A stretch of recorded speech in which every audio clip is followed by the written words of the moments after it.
Dans les dernières années de son règne, Henri VII n'était plus seulement un roi. Il était une ombre de lui-même.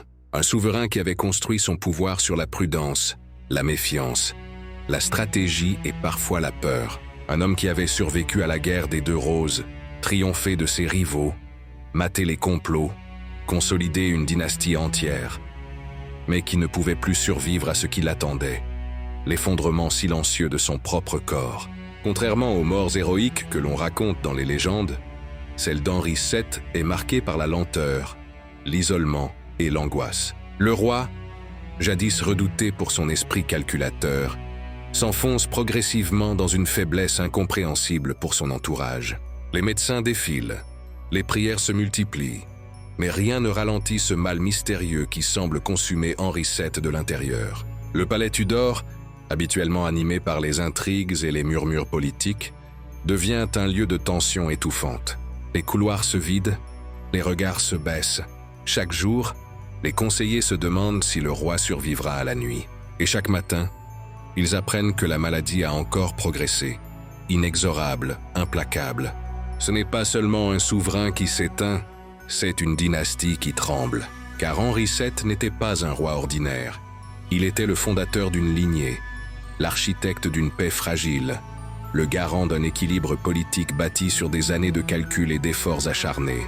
Alors, lorsque son état se dégrade, ce n'est pas seulement sa vie qui vacille, mais tout le royaume.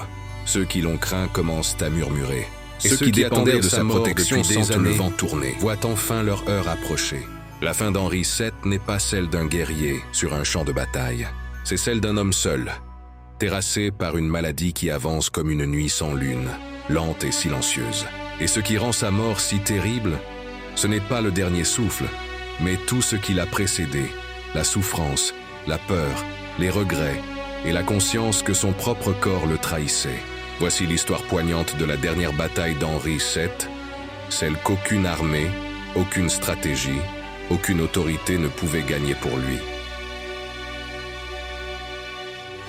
Pendant des années, Henri VII avait gouverné avec une discipline de fer. Son esprit était son arme la plus redoutable, précis, stratégique, parfois impitoyable. Mais au tournant du XVIe siècle, quelque chose change. Lentement, presque imperceptiblement, son corps commence à le trahir. Les premiers signes sont discrets. Une fatigue inhabituelle, un manque d'appétit, des douleurs qu'il tente d'ignorer. Après tout, Henri VII a traversé des guerres, des conspirations, des trahisons.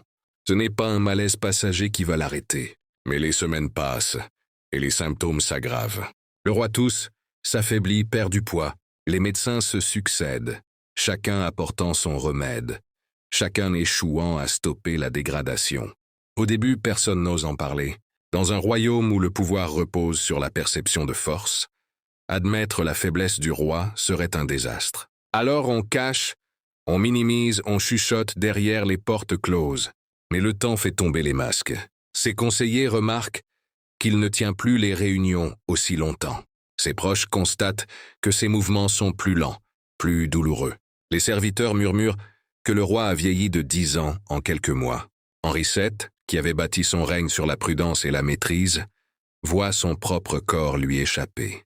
Et ce sentiment d'impuissance le pousse à s'isoler davantage.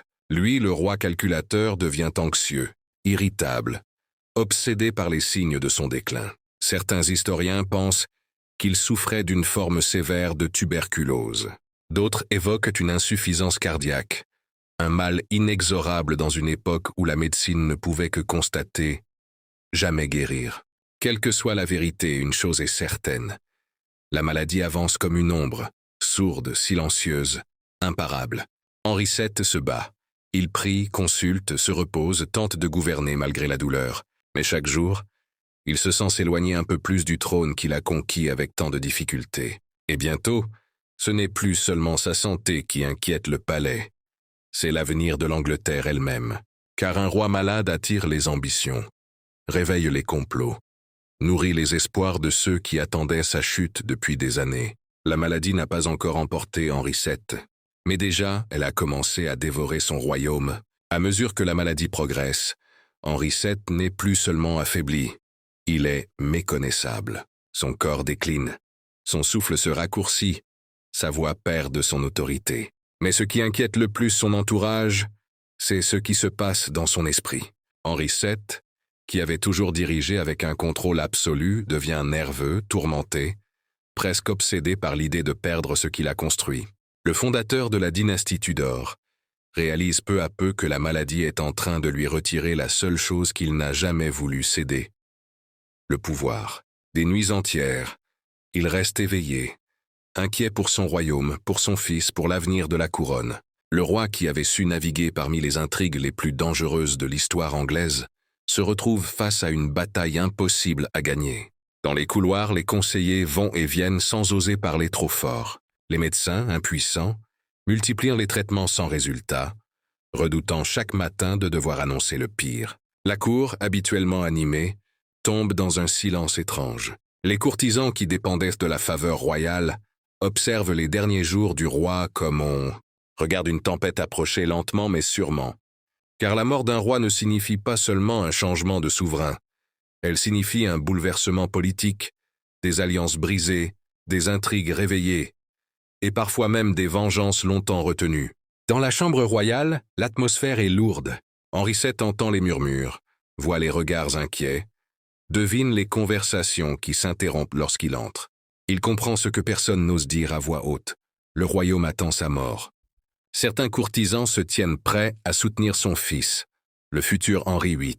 D'autres espèrent secrètement que la disparition du vieux roi leur permettra d'obtenir un meilleur statut. D'autres encore craignent que ses ennemis profitent de sa faiblesse pour tenter de renverser l'ordre établi. Et pendant que la cour calcule, le roi, lui, lutte simplement pour respirer. Dans les derniers jours, Henri VII n'a plus la force de cacher sa douleur. Lui qui avait vécu dans la méfiance et le contrôle laisse paraître ses émotions, la peur, les regrets, l'introspection. Il pense à sa mère, Lady Margaret Beaufort, qui avait été son roc. Il pense à la guerre civile qui a marqué son enfance. Il pense à tout ce qu'il a fait et à tout ce qu'il aurait voulu faire différemment. À la fin, il devient clair pour tous que le roi ne gagnera pas cette bataille. Chaque jour, la cour retient son souffle, le royaume attend. L'Angleterre se prépare déjà à changer de visage. L'agonie d'Henri VII ne se déroule pas sur un champ de bataille, mais dans une chambre silencieuse, où chaque tic-tac d'horloge semble annoncer la fin d'une époque. Le roi qui avait tant combattu ne peut plus combattre, et à mesure que la lumière s'éteint dans ses yeux, l'Europe entière se prépare à accueillir un nouveau monarque. Un jeune prince qui fera entrer les Tudors dans une ère aussi brillante que dangereuse, l'ère d'Henri VIII. Lorsque le matin du 21 avril 1509 se lève, un silence inhabituel plane sur le palais de Richmond. Les couloirs, les chambres, les jardins semblent figés dans une attente pesante. Et bientôt, la nouvelle se répand comme une traînée de poudre. Henri VII est mort. Pour beaucoup, Henri VII n'était pas un roi aimé, mais il était un roi respecté, parfois redouté, souvent incompris. Son règne avait apporté la stabilité après des décennies de guerre civile. Cependant, cette stabilité avait un prix, impôts lourds, surveillance constante, méfiance généralisée. Ainsi, lorsque la nouvelle de sa mort se répand, la réaction est ambivalente. À la cour, certains pleurent sincèrement, ceux qui connaissaient l'homme derrière la froideur. D'autres, plus nombreux, voient la fin d'un règne étouffant. Un vent de soulagement traverse silencieusement les salons royaux. L'Angleterre, qui avait été façonnée par un souverain prudent, méthodique, presque obsédé par la sécurité, s'apprête à basculer dans une ère totalement différente. À peine le vieux roi a-t-il rendu son dernier souffle que les regards se tournent vers son héritier. Le jeune Henri, futur Henri VIII, beau, charismatique, athlétique, aimé du peuple. Tout ce que son père n'avait jamais été. La mort d'Henri VII marque donc plus qu'une transition. Elle symbolise le passage d'un monde fermé à un monde flamboyant.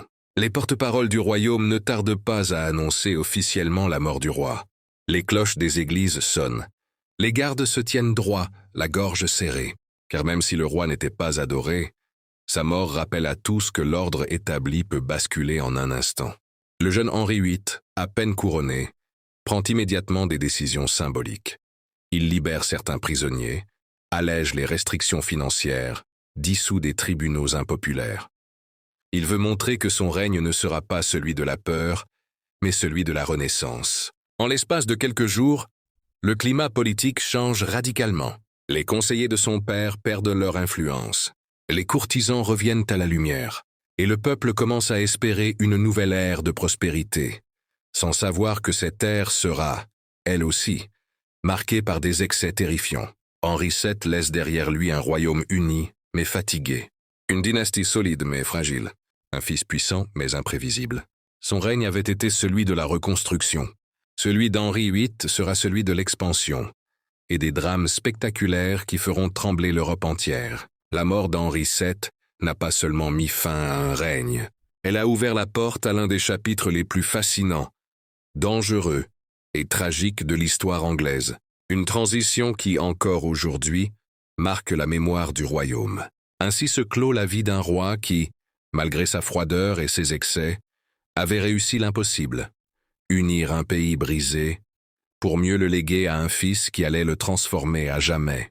La mort d'Henri VII pourrait sembler, au premier regard, celle d'un roi parmi tant d'autres. Mais lorsqu'on regarde de plus près, on découvre qu'elle incarne bien plus. La fin d'une époque gouvernée par la prudence, la stratégie et parfois la peur, et l'ouverture d'un nouveau chapitre qui allait façonner l'Angleterre pour des siècles. Henri VII n'était pas un souverain flamboyant. Il n'était pas un guerrier légendaire, ni un conquérant, ni un héros romantique. Il était un bâtisseur silencieux, un roi façonné par le chaos qui l'avait précédé, marqué par les trahisons, obsédé par le besoin de maintenir l'ordre coûte que coûte. C'est cet homme que la maladie a brisé, lentement, implacablement. Un roi qui avait survécu au complot, mais pas à son propre corps. Un souverain qui avait terrifié ses ennemis, mais qui finit ses jours dans la vulnérabilité la plus profonde. Et pourtant, malgré cette fin tragique, son héritage reste immense. C'est lui qui mit fin à la guerre des Deux Roses. C'est lui qui stabilisa une Angleterre au bord du gouffre. C'est lui qui fonda la dynastie Tudor, l'une des plus influentes de l'histoire européenne. Mais ce qui rend sa mort si marquante, ce n'est pas ce qu'elle fut, c'est ce qu'elle permit. Car à l'instant où Henri VII rend son dernier souffle, un autre monde s'ouvre. Un monde dirigé par son fils Henri VIII, un roi jeune, puissant, charismatique, mais aussi impulsif, dangereux, capable de gestes qui changeront l'histoire à jamais. Ainsi, la mort d'Henri VII n'est pas seulement la fin d'un règne, c'est le prélude d'une tempête. Une transition entre deux rois qui n'auraient pas pu être plus différents. Entre la prudence et la démesure, le silence et le fracas. Lorsque l'on contemple la fin d'Henri VII, on comprend une vérité essentielle. Même les souverains les plus puissants, les plus stratèges, les plus redoutés, restent vulnérables aux forces qu'ils ne peuvent contrôler. La maladie, le temps. Le destin, Henri VII n'a pas choisi sa dernière bataille. Mais dans sa chute, il a laissé derrière lui un royaume prêt à renaître, et un héritier qui allait, lui, inscrire son nom dans l'histoire d'une manière bien plus dramatique encore. Voici, enfin révélée, la vérité sur la terrible mort d'Henri VII. Une mort silencieuse mais aux conséquences tonitruantes. Une fin qui semble faible, mais qui ouvre l'un des chapitres les plus puissants de l'Angleterre.